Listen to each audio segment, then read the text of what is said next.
కంగారే పడకురా, అందరి కథ ఇంతేరా. కష్టాలే ఎరుగని కథ అంటూ ఉండదురా. కన్నీళ్ళే దాటని కళ్ళేవీ లేవు కదా. కల్లోలం జరగని బ్రతుకంటూ ఉండదుగా.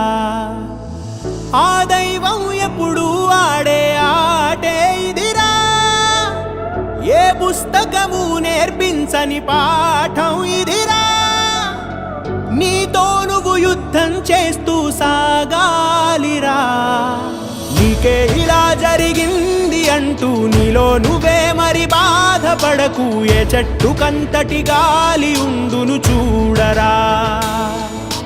నీ చిక్కులన్నవి తీరవంటూ ఎక్కిళ్ళు పెడుతూ ఆగిపోకు. ధైర్యంగా వెతుకు, దారి దొరుకును సోదరా.